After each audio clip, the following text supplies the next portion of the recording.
PCS, I'm really pleased to welcome you all to this important Fringe meeting, which takes place just before we open an annual delegate conference tomorrow. All of our Fringe meetings are important, but I don't think it diminishes any of the others to say that this one is especially so. Tomorrow we will debate our response to the attacks on our jobs and services in light of the announcement of 91,000 job cuts, which comes on top of decades of attacks. I personally cannot remember a time since I joined the civil service when we were not under attack. I cannot remember a conference over all the years when we were not discussing and debating how to meet those attacks. When the Tories tell us these attacks are not ideological, they are simply lying. In the twisted fantasies of people like Rees-Mogg, they believe the civil service should be back to the same levels as before the Industrial Revolution, about 20,000. And they want to take our conditions back to that period too. The reason for all of this is very simple. They detest the fact that money is spent on public services rather than going straight into their bank accounts in the form of profit. Our public services, incidentally, were not handed to us on a plate. They were won through generations of struggle by the trade unions, socialists, particularly women, by the way, and the social movement. It is these services that afford us some level of social security and stability in a society in which profit comes before people. It is also these services that allow working class people access to what would otherwise be out of their reach, for example, our justice system. We've now entered a period of crisis and instability. The cost of living crisis, which is a direct consequence of a wider economic crisis, which, and we can't stress this enough, was evident way before the outbreak of the war in Ukraine. It's the direct result of a system rotten from top to bottom. It's the result of austerity, and it's the result, above all, of cuts and privatisation. The battle ahead will be a hard one. We have organised before and pushed them back before. And I want to make just a few points. Our ruling class and this Tory government have no answers to this crisis. Let me tell you something that I believe. When the press, the media and the political establishment, incidentally, including even the American president, made it clear that they would tell any lie, make up any story, use all of their power to get rid of Jeremy Corbyn, it was because they knew that the worst possible threat to their existence is, in the turbulent period they knew was coming, to have somebody like Jeremy in the movement he represents advocating a simple idea that it doesn't need to be like this, that there is an alternative. We are entering a period of class struggle. Already we see the attacks from the same sources that attacked Jeremy. The RMT leadership is now under persistent attack from the Daily Mail and from the rest. We send our solidarity to them and to every other union preparing to fight back in their members' interests. So let me finish on this. We decide our policy this week on how to fight back. We are in a real fight with those who wish to destroy not just our jobs, but our services too. The two go hand in hand.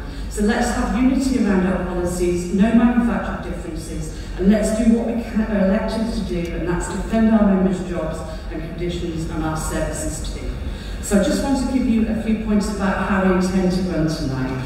Can I just point out it's hybrid? So we've got all of you here in the hall, we've also got a large number of people joined us on Facebook Live. So the format is that in a minute I'm going to introduce our three speakers, then we'll take questions. But the technical limitations of Facebook Live mean that the way we're going to do that is if you're on Facebook Live, you can feed your questions in via the chat, they'll be picked up and passed to me. If you're in the room and you have a question, raise your hand, a member of staff will come to you, write the question out, hand in your question to the member of staff, and that will be passed for me to read as well. Ideally, we'd like to get people up to the rostrum. It's just not possible with the limitations that we're dealing with. So now it gives me really great pleasure to introduce our three excellent speakers. The first speaker probably doesn't need a lot of introduction. He is former Labour Party leader and an incredible friend and supporter of PCS, Jeremy Corbyn. I'm really pleased to welcome you here tonight.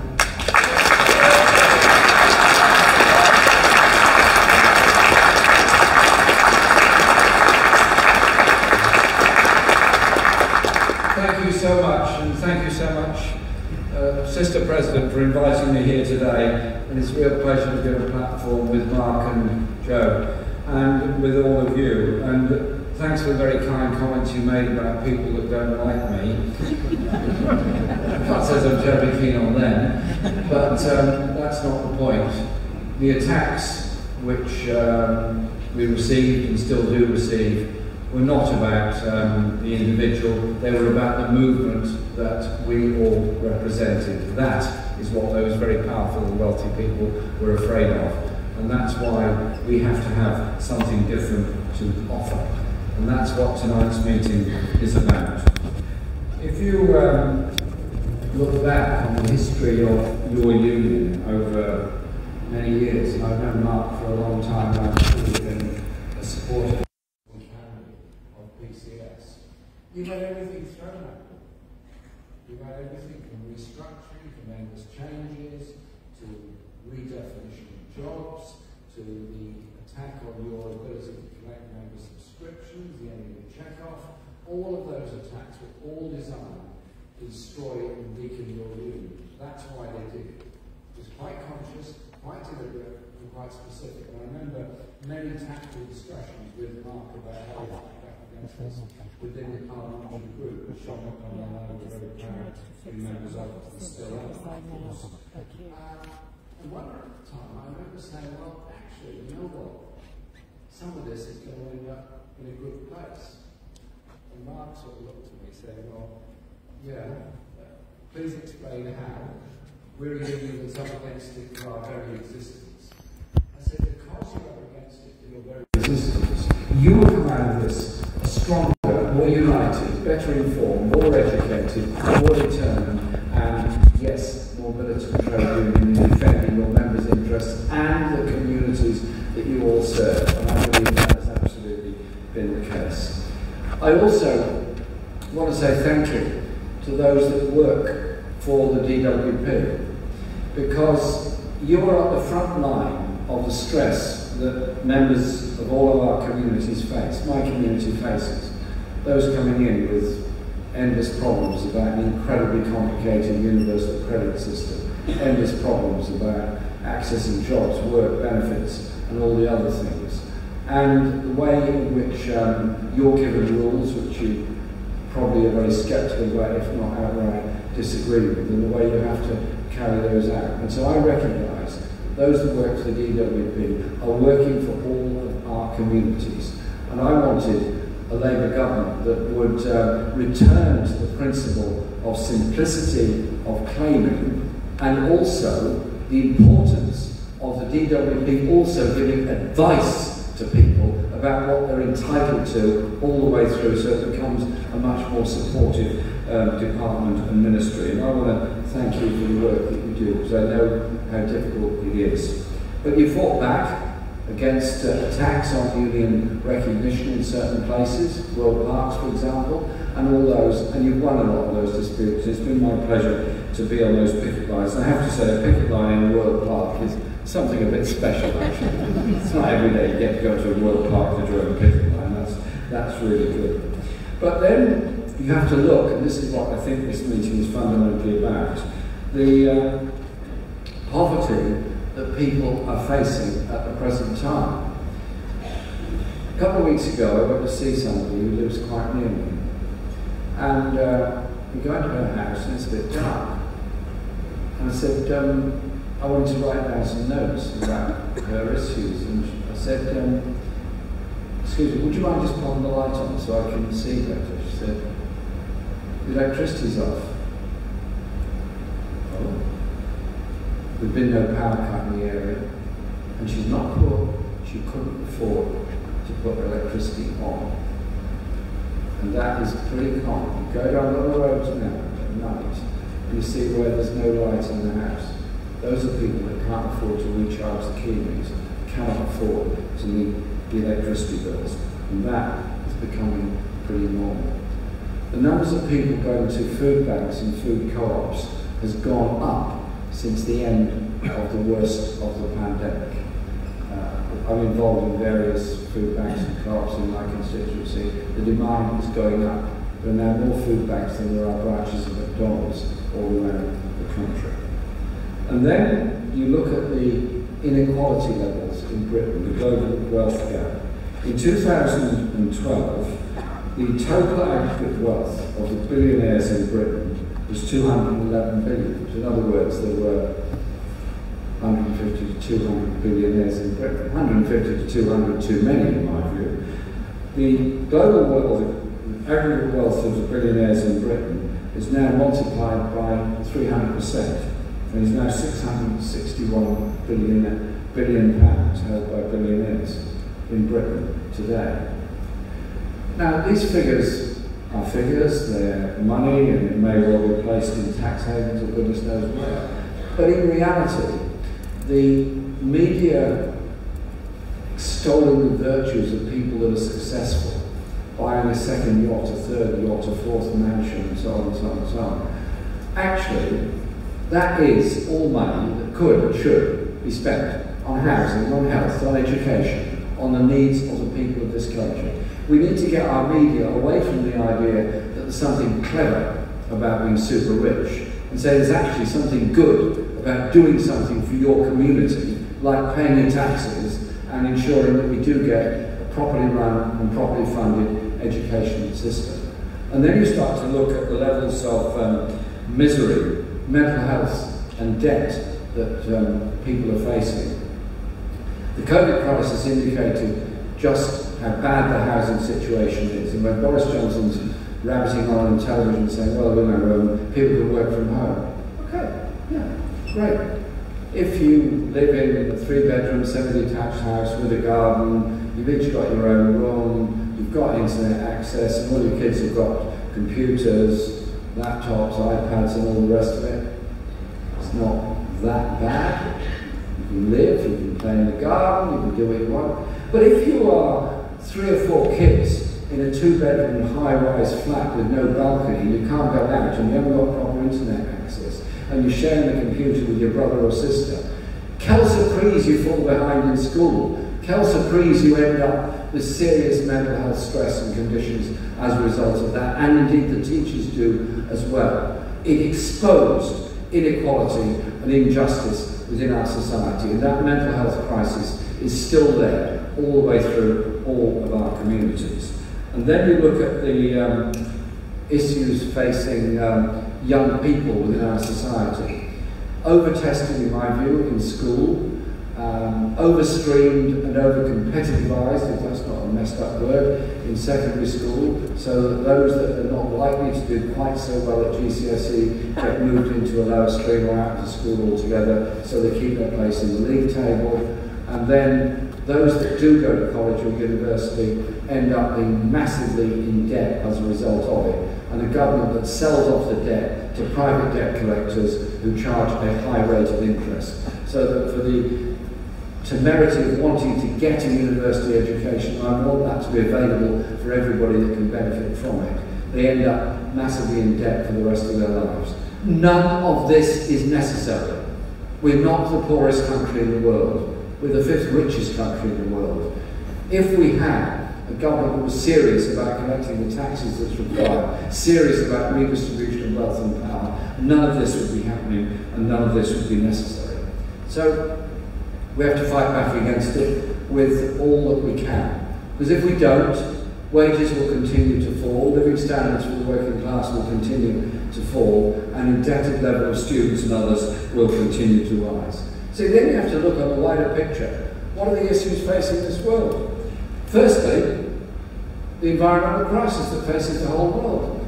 I went to COP26 in Glasgow and it was fine. There was a huge amount of greenwash being poured all around the conference centre. It was quite extraordinary.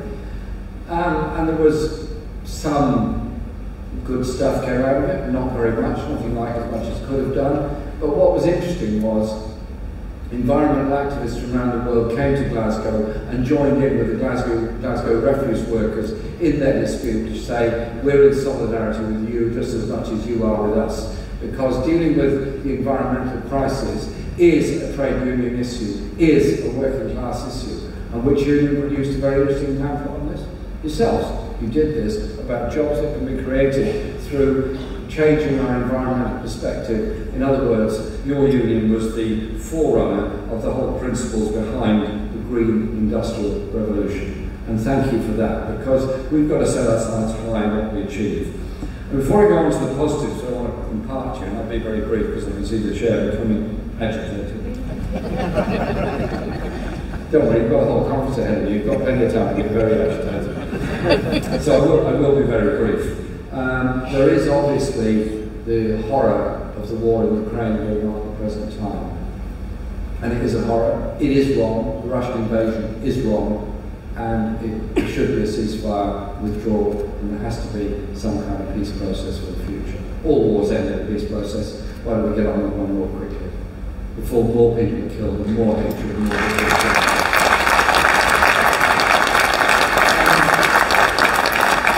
That war is going to affect food, supplies and prices all around the world. The grain will simply not flow from the Ukraine and Russia to North Africa and the Middle East, which are its biggest markets. Grain prices will rise, the richest countries will try and buy their way past them, the poorest people in the poorest places will suffer. Not because of a lack of food production around the world, but because of a lack of an ability to buy it.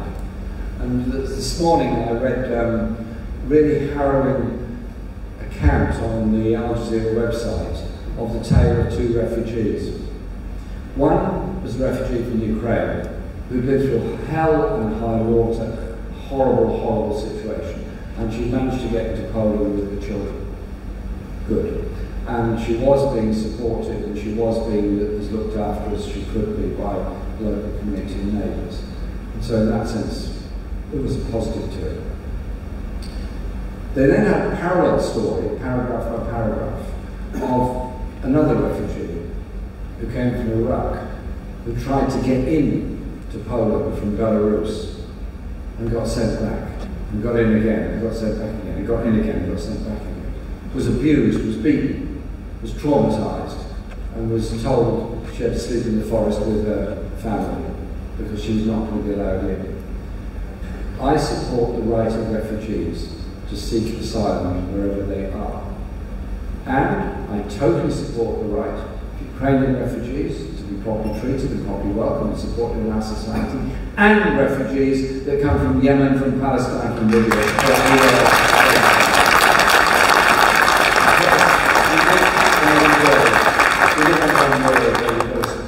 Each other, and that is that global world.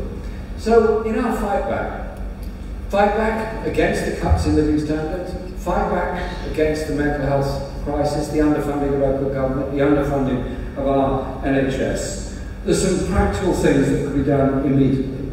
The French government, in the run-up to the presidential election, introduced a price cap on energy prices in France. Good! That's what governments should do. Intervene on the market, control the prices, stop the prices rising. In my way, I think they should bring them into public ownership as well, while they're doing it at the same time. Public energy are absolutely essential as a way of there being a democratic control of it. And if anybody says to me you're just recreating nationalised industries, well, yes, in the principle of public ownership, but no, in the principle of structure.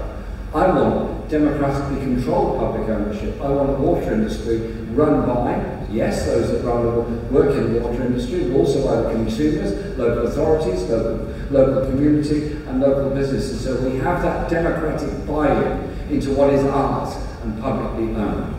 And to deal with the immediate crisis, bring forward very rapidly an increase in both the living wage and the levels of universal credit paid to people so that the worst vestiges of the starvation that people are now facing can be dealt with.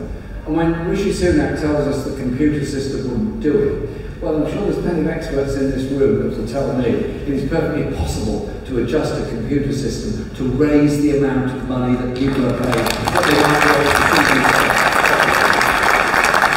And I'll finish with this.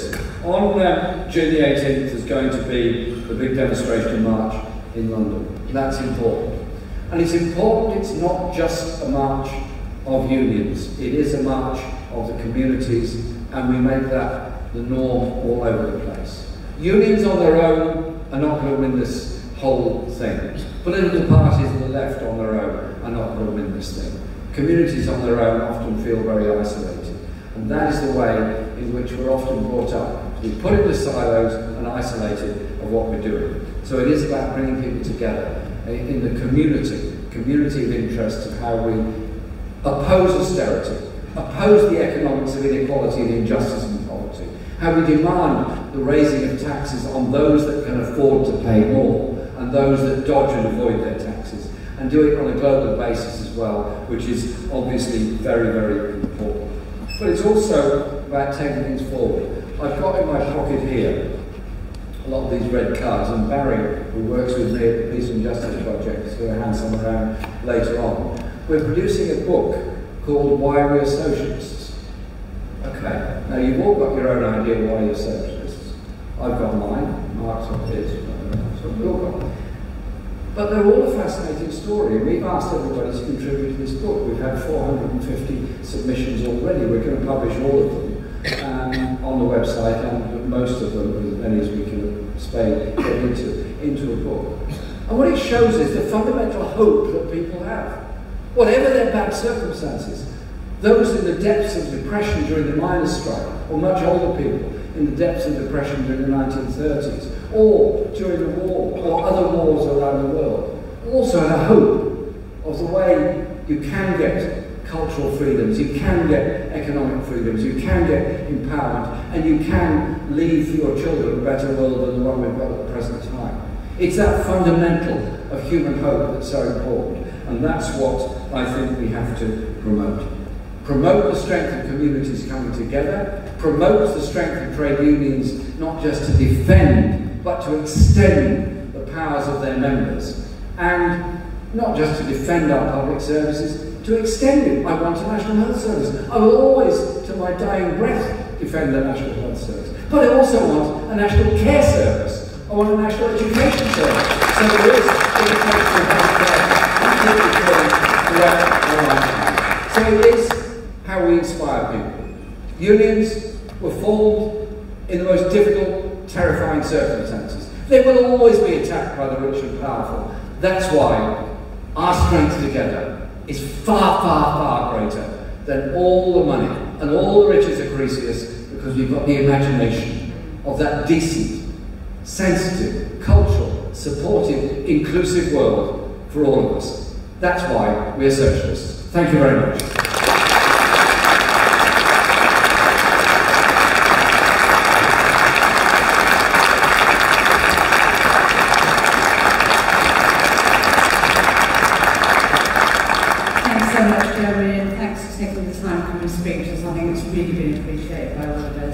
Very swiftly move on to our next speaker, who will talk a lot when we debate the national campaign issues about how we organise, how we build, how we reach out to more members, how we improve engagement, and we talk a lot about learning lessons from other trade unions.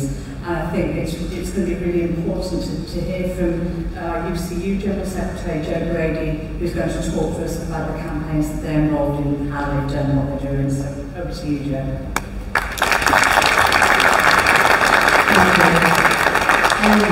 Before I start, I might just answer Jeremy's question very quickly about why we are socialists, because I think the immediate answer that I would give is one that I think is quite related to the cost of living crisis that we're currently going through. So, those of you who don't know me, I'm from Wakefield in West Yorkshire. I was born in 1984. My dad was a miner who was on strike. So it's fair to say I grew up in quite a political household.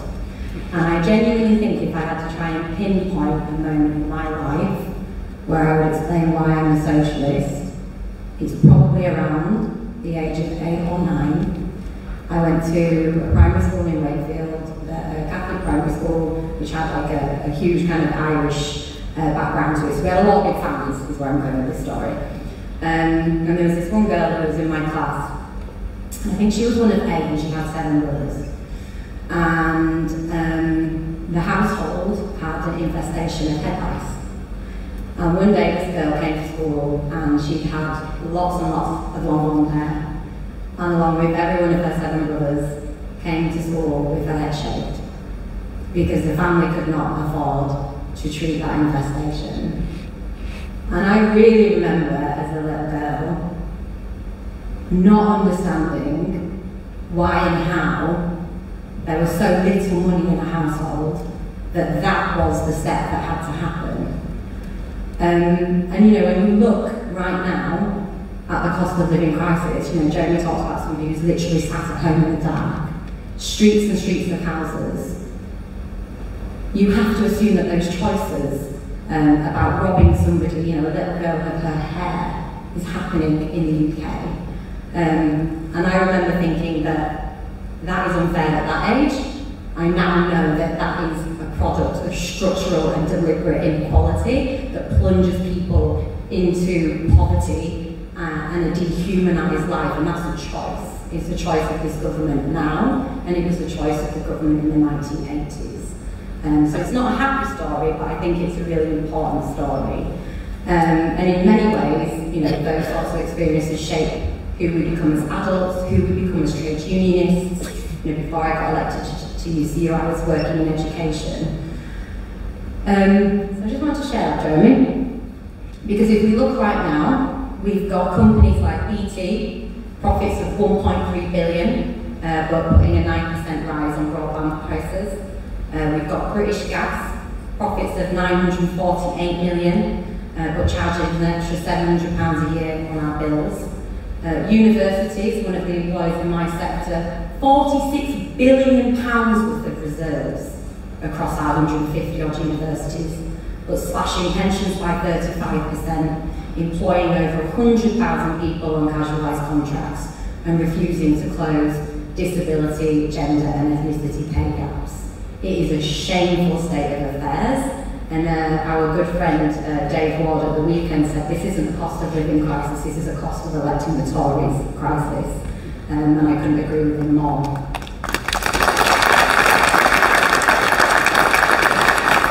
And of course we have our millionaire Chancellor, him and his wife I believe worth a collective £730 million, telling us we've got to tighten our belts.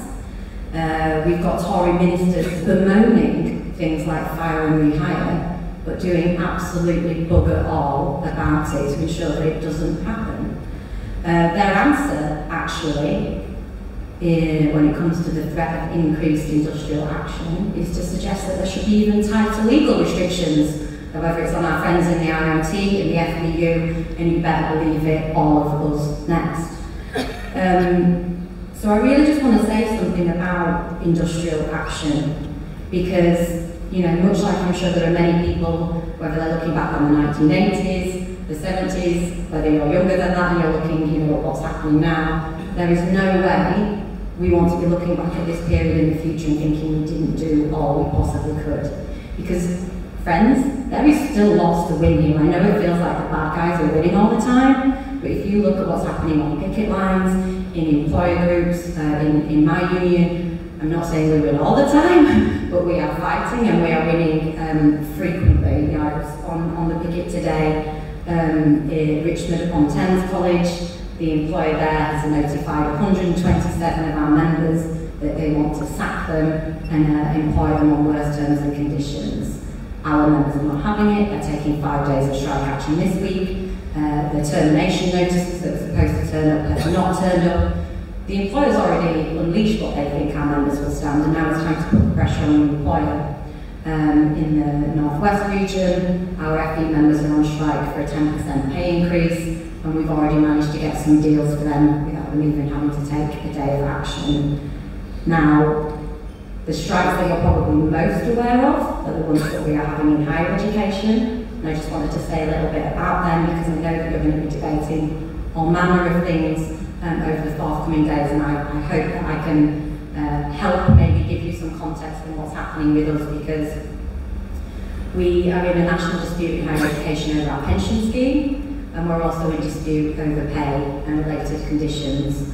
The pension scheme, we've been in dispute about that since 2018. Our employers attempted back then to downgrade our scheme from a defined benefit one, which is we all know we're going to get a certain percentage of income in retirement, to defined contribution, which is you'll get whatever your annuity can buy on that day you retire thanks.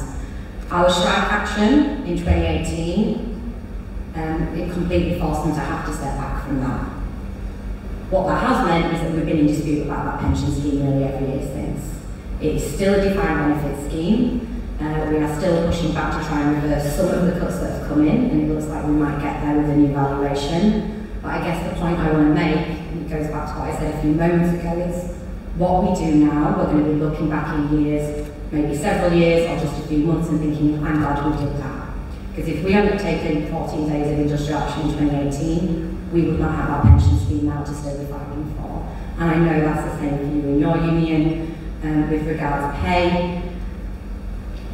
I'm sure it's the same for you, year-on-year pay cut, scandalous inequality pay gaps, the rampant misuse of casualised contracts, and that's before you even work out how much free work you must be doing because of overwork.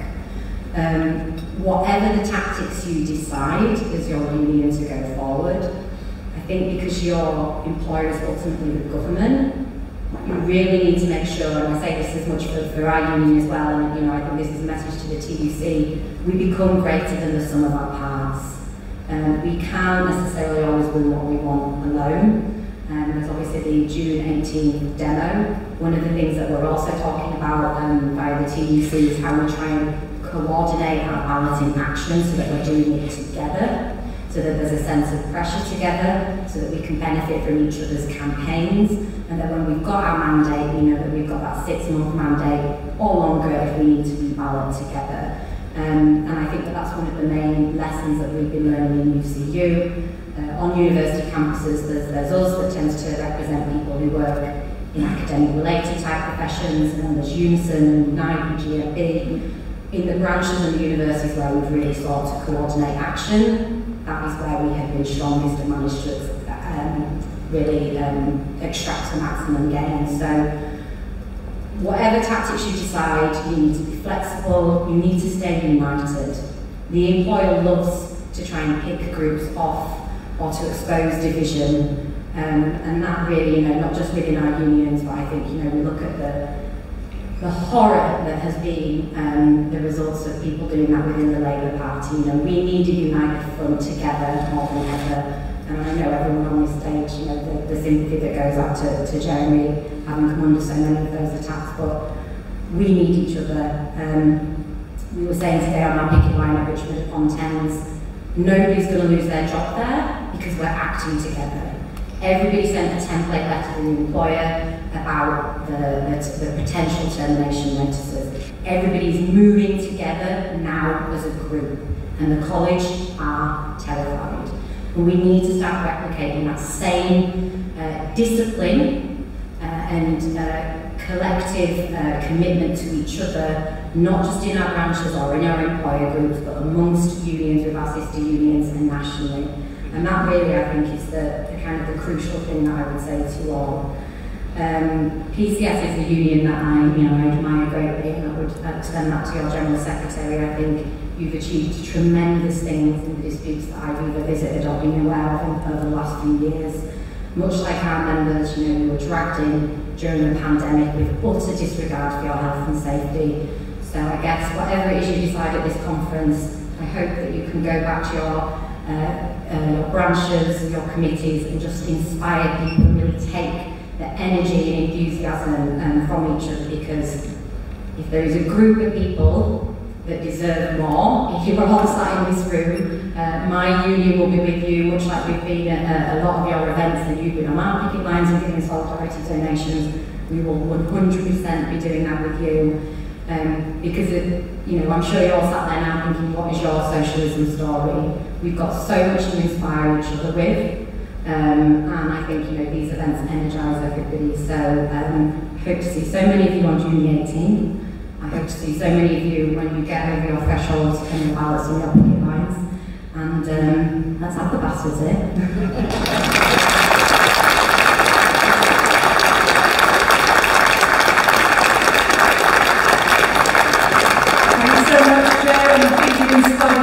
Here tonight, so thank you so much for taking the time to join us. Okay, our final speaker is our own General Secretary, Mark Swalker. I'm not going to do a long introduction for people who know who he is.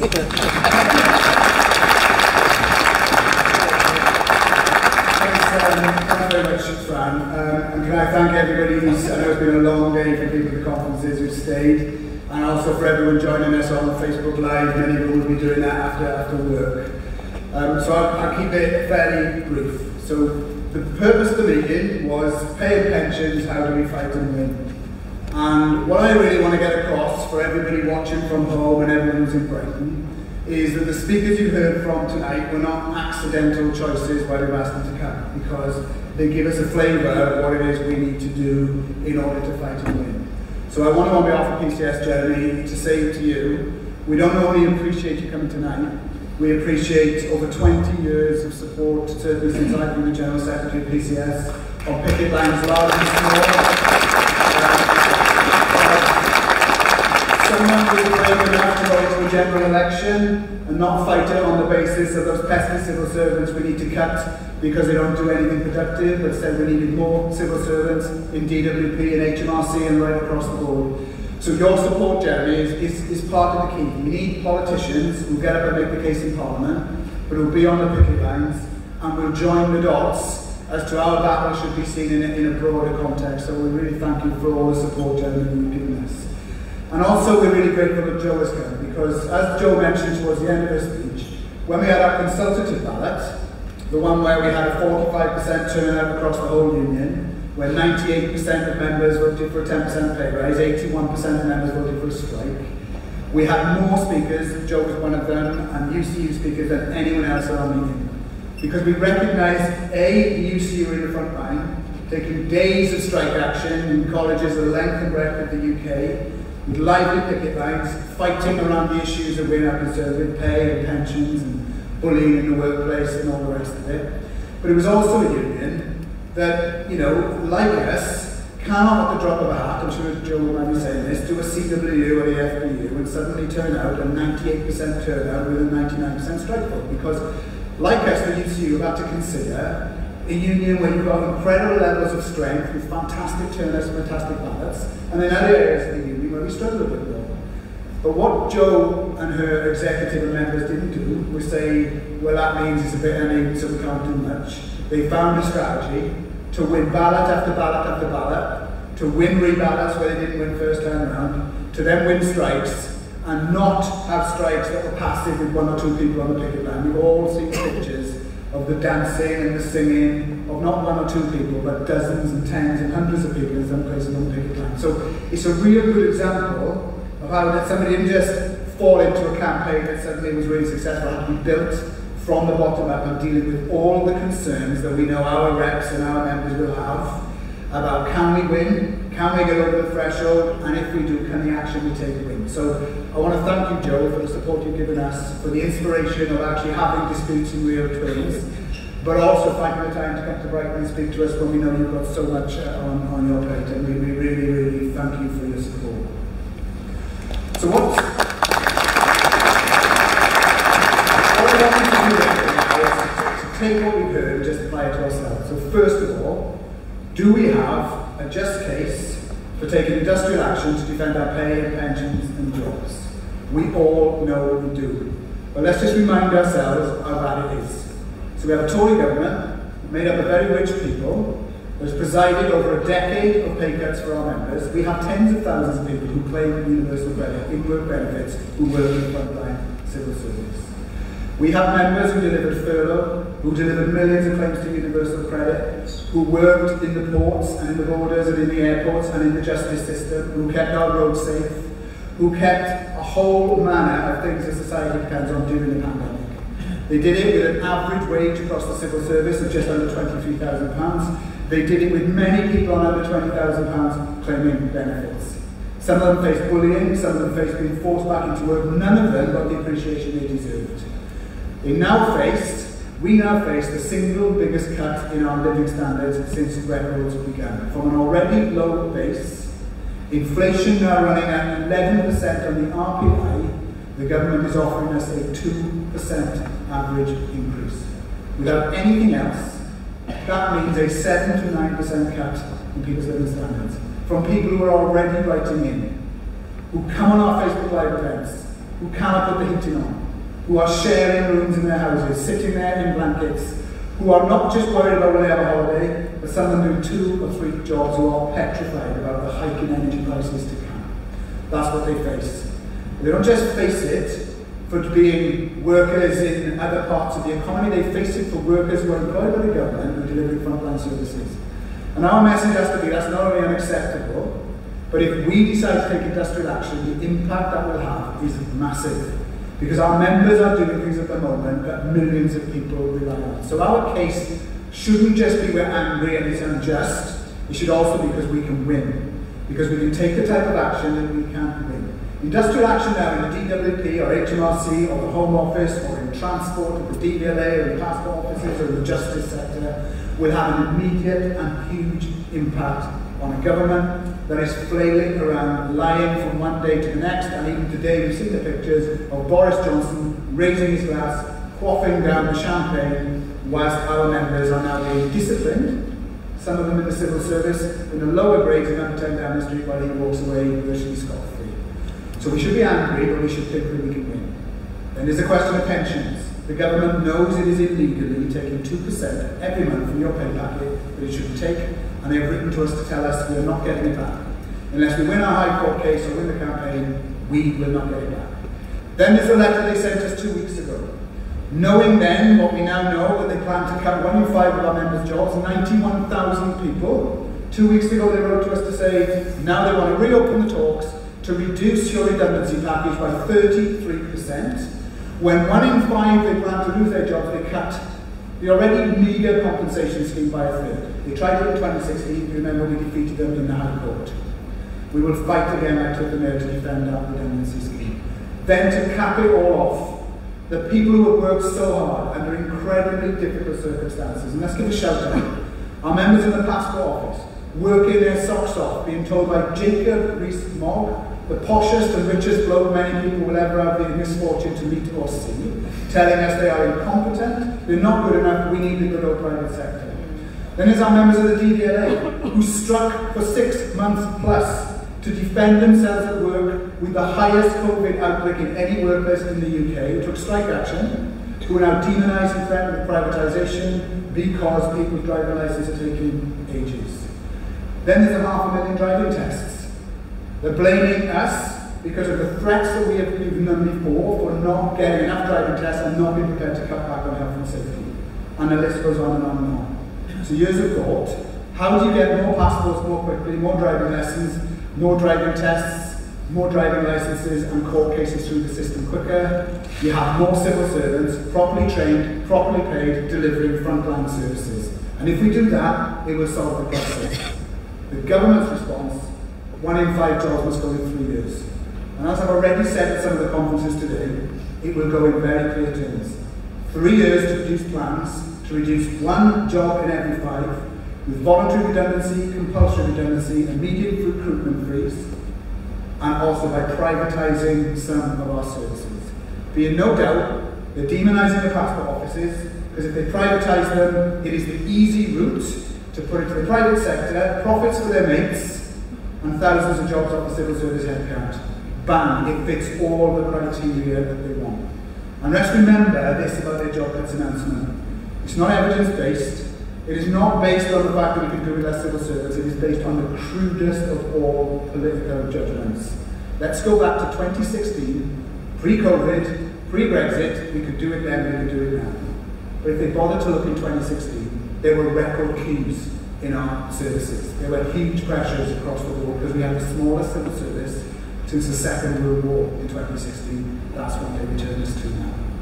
So we have a case. It is just. We need more jobs, not less. We need decent pay rises. 10% will be a beginning of catching up for what people have had to put up with. Pensions money back is our legal right. Our redundancy scheme is contractually ours. They should not take a penny off it. So we have the case. We know it's fair. We know it's just. But I want to think about this now. They're not going to give it to us. They will not give it to us through fancy negotiations, through parliamentarians speaking up for us, as welcome as all that is.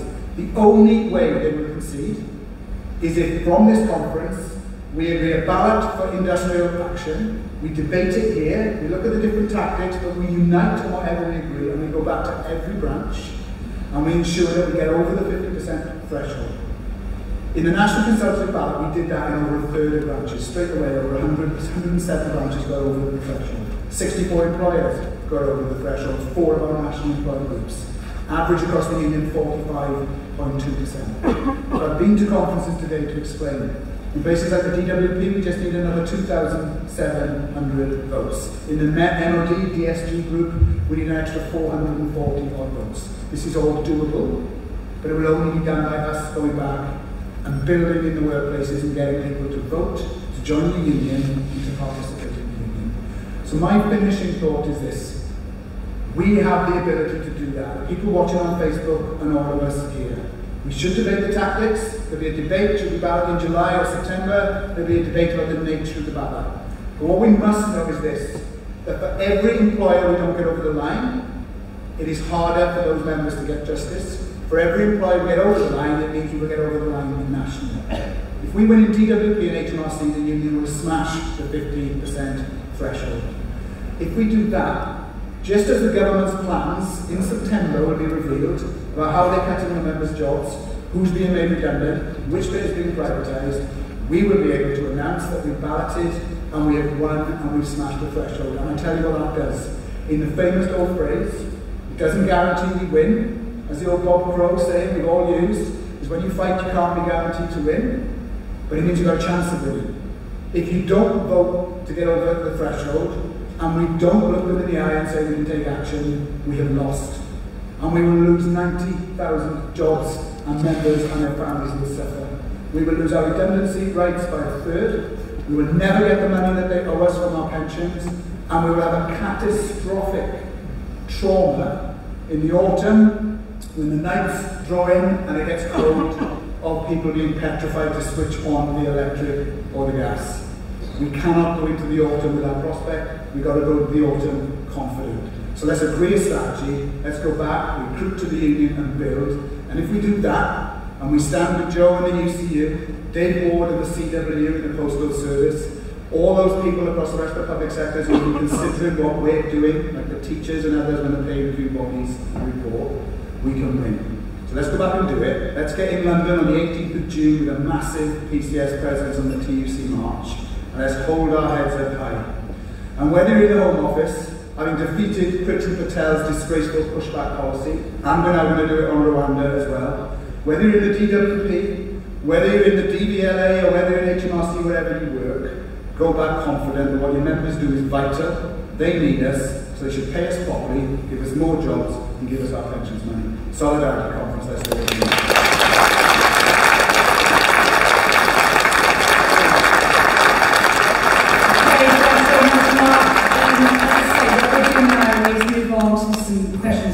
Past a number of papers, as I said. If anybody does want to raise a question, the way to do it, stick your hand up, a member of staff will come to you, fill out the question, and those will be passed to you. So there are some solidarity shout-outs from DWP West Wales, from North West and Cumbria RPA branch, from DWP Durham branch, from Dundee Pensions branch, from Revenue and Customs Cambernauld, from PCS Natural Scotland in Inverness, and Solidarity from PCS in Northern Ireland.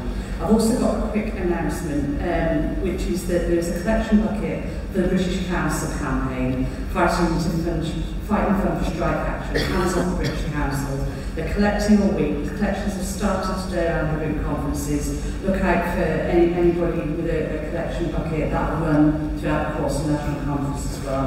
It's just to urge you to help donate to that important campaign. Okay, so start off with a comment then. There's a comment here from Dylan Wilson, who says that I'm glad Jeremy has picked up on the fact that grain from Ukraine cannot go anywhere. The port of Odessa is blocked, grain in silos cannot go anywhere, there is a real risk of starvation. So I think that's quite a hard-hitting comment there. But we've got a couple of questions as well. So the first one, as I say, if you are intending to raise a question, time to do it sooner rather than later so they can be passed to me before I ask our panel to respond. So firstly, can PCS Scotland continue ballots for the Scottish Government given that they are our paymasters? And then secondly, what is the panel's thoughts on further hard measures against trade unions? But they say that there's no place for our democratic right to call industrial action in the modern world, and I think by they, I mean this government, so just give the panel a couple of minutes to have a think about those and I'll ask them if they want to, if they want to respond. As I say, anybody that wants to raise a question, if you're on Facebook, figure into the chat. If you're in the room, get your hand up sooner rather than later. Okay. Joe, do you want to make a minute? No, go on. I'll ask Joe to come back on those first ones. I'll just address the last one. You know, this government, whether it is the police, I always get this wrong, Police, Crime, Courts and Sentencing Bill, the KILL bill, whether it is asking voters to have to take ID to vote, whether it is a tax on free speech. This is a government that is intensely aware that the British population are uncomfortable with their worldview. And that is one of the reasons why they have been seeking to stifle our ability to resist in many ways, or make it more difficult to participate in ways to resist their worldview. The announcement at the weekend about an intention to increase legal restrictions on the FBU and people who work in the railways is another indication of this. The suggestion that there should be sort of minimum service guarantees built into strike action. And I was really pleased to see over the weekend the comments from our fellow General Secretary saying this is not going to fly, and if you make it more legally to participate in industrial action, you will have to expect us to operate with outside of the law. There is no way, as a union movement, we can accept even the suggested introduction of the things that have been put up on the table. I think amongst the General Council of the TUC, so the sort of the trade unions that we see represented there, I think that would be a commonly held view. I think there's a very good reason why the government are interested in doing this, and I think specifically they want to shut down areas where I think they believe you could end up having social unrest. I mean, to be clear, they are creating the ground for social unrest, but they want to prevent unions becoming greater than the sum of their parts. They want to prevent the disruption that happens and therefore the concessions that we're able to generate. And it's no surprise that they're going after the RMT, given the RMT's announcement to have disruption during the Jubilee and the ballot. I don't know if we've got the results of the ballot yet, but I think their ballot result was due today. So it's disgraceful, it's shameful, it's authoritarian, like Kill the Bill is. It's a shade of what this government is, and we all have to be fully behind the unions that will be on the front line fighting it, and be very clear that we're right by it.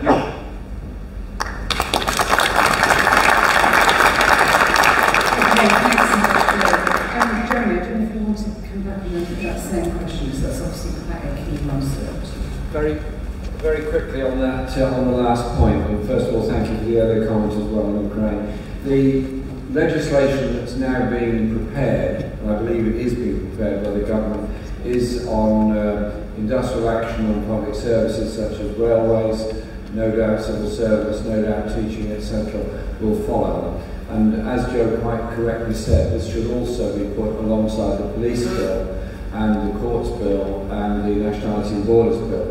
All these things are actually an aggregation of a government that is determined to restrict the power of protest, knowing full well why is the protest.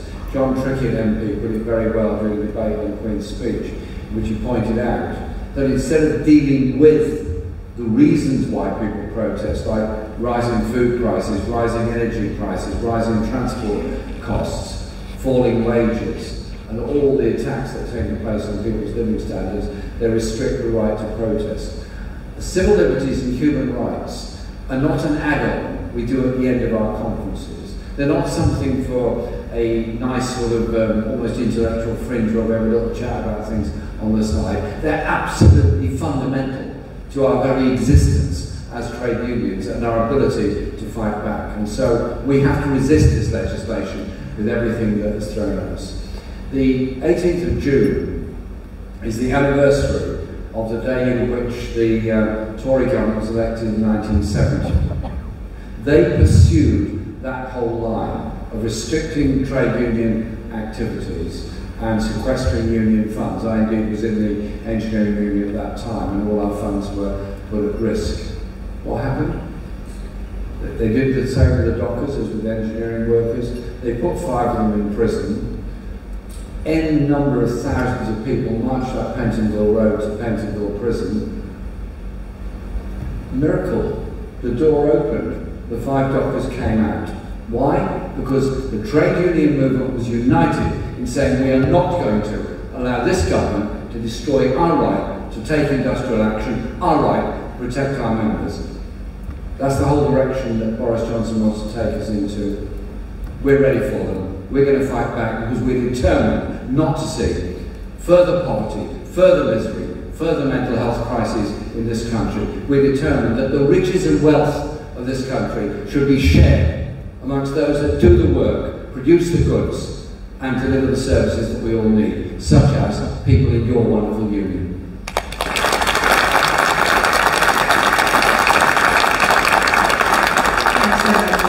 There's a comment from Amanda Graham of Dingwall who says, we have to fight, unions give us dignity. It's a simple statement, obviously, I think a really important one. Mark, there's a few variations on the theme here, so I'll read out a number of questions and perhaps you'd like to come back on some of them. So, one from Austin Carney from MOJ Associated Officers brand, who says, what support can you provide for the justice sector, including opposing the court closures, the job cuts, and against the prison privatisation? So there's one specifically around justice. There are a couple of questions that have come in that are quite similar. I'll read out both. In 2019, our strike ballot result was so high, in part because reps were able to communicate the targeted strike separately to members. Now that so many staff work from home, how can we still effectively communicate strike strategies with our members? And somebody else asked, how can we have effective strike action when the majority of staff are able to work from home? So that's obviously, similar to the theme. Fraser Amos asks, when are we going to hear about what action is happening after the ballot we recently voted on? And when will we hear what happens with the pay awards for 22-23? And just to pick up that in part, Fraser, pay is obviously delegated, and each department's pay negotiations. That's one of the complexities, isn't it, of civil service pay, that being delegated so many of the pay rounds are at different times and will be different arrangements. So some of that will be down, depending on your departmental group, but I'll ask Mark to come back on that as well.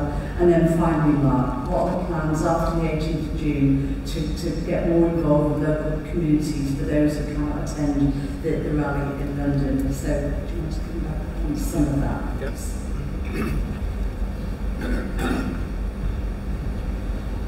So just I'll rattle through those quickly then. So on the question from the last one about PCS Scotland, so bit unsure about the exact nature of the question, but just to say this, the Scottish Government turnout in the Conservative ballot was over 50%, it was one of the best that we had. And the results in Scotland geographically was the highest turnout of any ballot in the UK, so across the whole of Scotland we got over 54% in the ballot. So to be clear, we will be consulting, if the NEC motion is carried at conference, with all parts of the union, different employer groups, including the devolved administrations, to ensure we take the campaign forward. What we need to remember as well is that whilst pay, we want the Treasury to give more money and we want national pay, there is debt-making discussions, as Fran said, but pensions and the redundancy scheme are only negotiated at the centre. So, you can see from that the need for us to keep as many people in a single campaign as possible. In terms of the justice sector, Austin's question, and so again, what we're hoping will happen after conference is we'll decide tomorrow our strategy. If the NEC's motion is carried, it calls for an immediate consultation with groups. We want every employer group to meet within 2 weeks of conference, have a discussion about their group being in the ballot and what that group needs in order to ensure that ballot can be won. And that will include looking at the consultative results and breaking down where we need to go and deliver more help. And that will be for justice sector and for everywhere else. And obviously with some of the many questions that came up, when the 90,000 job cuts proposals come in the next few weeks and months, whatever we're dealing with now is likely to get a whole lot worse. So clearly we'll be needing to factor that into our campaign moving forward. In terms of the recent ballot, the outcome of that recent ballot, excuse me, is that we're now debating moving to a statutory ballot. So the ballot we've had was consultative, it was overwhelming to support action in the campaign, and on the back of that, we are now debating the conference moving out to a full legal statutory ballot. And obviously that is about this year's pay. And the pay remit means the average people can currently expect is 2%, and we are taking action for a 10% pay claim. And the 10% pay claim, which in the past some people thought was maybe asking for a bit much, got nearly a 98% endorsement by members in the ballot, which tells us that members know they need 10% to keep their head above water. On working from home, look, it's clear that the consultative ballot was hard because a lot of people were working from home, excuse me, and it's hard to communicate with members.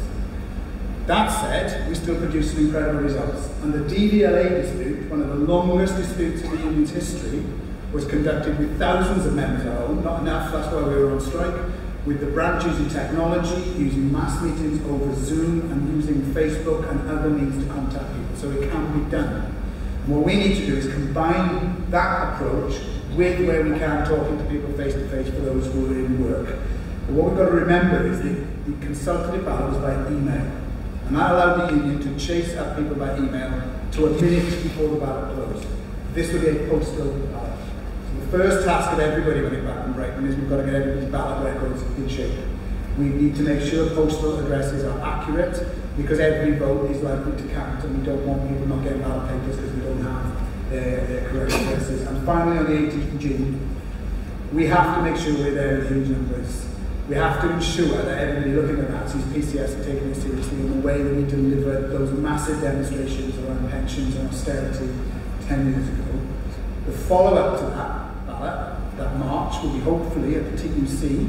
Unions like Joe's and ours and CWU will use that to kickstart the discussion about more joint action and more joint activity. We will also be arguing for more localised getting together of unions. And a plug for everyone, the march is the 18th of June, but in loads of towns and cities across the UK beforehand, there are town hall meetings arranged by the TUC, which are about bringing people together from different unions. So I'm speaking at the one in Stoke, for example, where we're hoping to have loads of members from the DWP in Stoke whose office is faced with closure. We've got meetings in Merthyr, we've got meetings in parts of the country, but the TUC doesn't always go. So let's go to those, start touching base with our colleagues from the UCU and other unions of those, get to London in huge numbers, and if the outcome of the London march is our ballot is beginning to start in earnest, that'll be our response, won't it? We're not just marching as a one-off. We're marching to give ourselves confidence, get together with others, to win the ballot when it comes later in the year.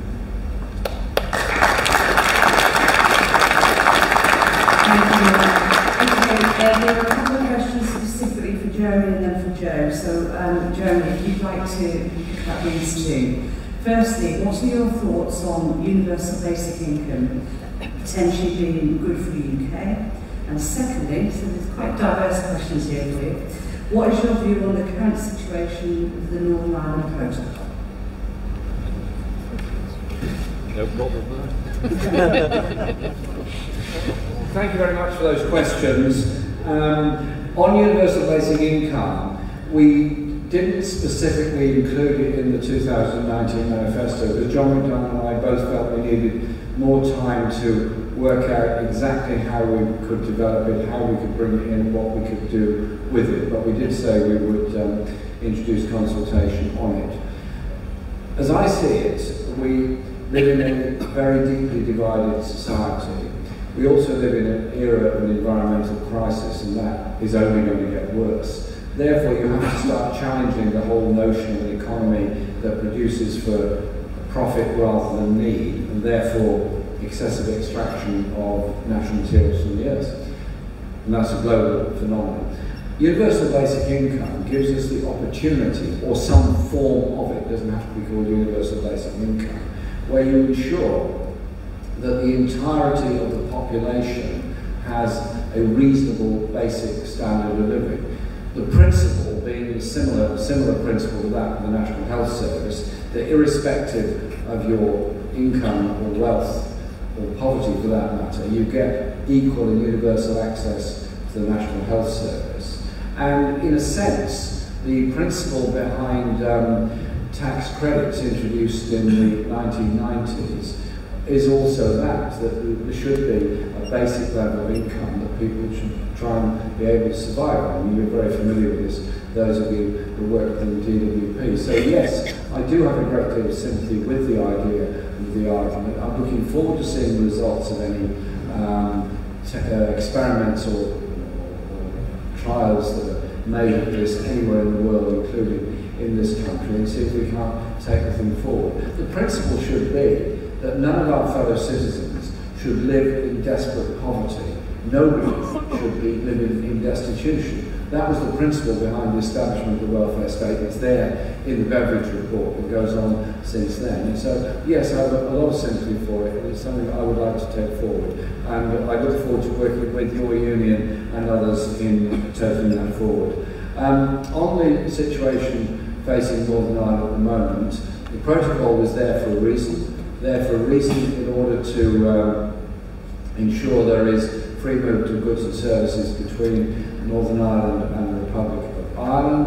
It was agreed by a majority of parties, and the election results in Northern Ireland recently showed the vast majority of the population of Northern Ireland agreed with it. We seem to be moving back a few stages in that there are some who think they can operate a veto over that whole process. The legislation that's being introduced will come up tomorrow night in Parliament. There's also tonight the public order bill, which is why I've got to rush back to London shortly after this meeting to vote against that. I'll be voting against that tomorrow because I don't want to do anything that would damage or destroy the huge achievement of the Belfast Agreement, of the Good Friday Agreement, or to undermine the results of the recent election in Northern Ireland. I want to see people of Ireland living at peace and having their right to decide their own future. If we walk away from the protocol on the trade agreements, then I think it's a very, very bad and backward step, and I don't want to go on that bad and backward step. I have a huge Irish community in my constituency. I've been in Ireland many, many times. I was recently over in Derry for the 50th anniversary of Bloody Sunday. We all remember the brutal history of Ireland. We want a peaceful future for Ireland. I think the protocol is part of that route to a peaceful future for all of the people of Ireland.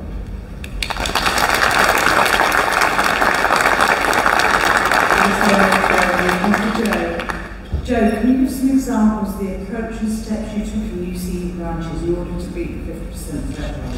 Are there any key lessons or advice that you can share with us? How long you got? Yes, actually. So there's probably, for the benefit of time, I'll probably try and separate them out into kind of practical steps in terms of things that you need to do in your branches and that the union nationally can do to support that, and then I'll maybe move on to kind of campaigning, inspiring people. So when I was elected in 2019, we had had a number of abysmal ballot results, if I'm going to be really honest about it, in 2018 on the same issues that we've now had successful ballot results in. So in 2018, I think, well, it was in 2018, I'm just trying to remember the months. I think there was one towards the end of 2018 and then one at the beginning of 2019. We ran 2 ballots over this paid campaign. The first one we ran in 2018 was disaggregated. We got 7 branches over the line, out of potential over 150. And when you aggregated it together, it was 40%. So that was going nowhere on a disaggregated basis, or if you aggregated it all together. We ran the same ballot again. I think it was in the January or the February, I can't remember. 2019, I got elected in May. And we aggregated it, but we still got 40%. We ran a completely different campaign following my election in the autumn, late summer and autumn of 2019. We still ran it disaggregated, which in my union personally I have reservations about, because I think it's a bit different for us in terms of we have one employer group of pay. But we got above 50% for the first time. So in the course of 9 months, and we got over 60% of branches over, whereas previously we'd only had 7. So it was a huge change in what was actually quite a short space of time. It's not sexy winning ballots, or preparing to win a ballot,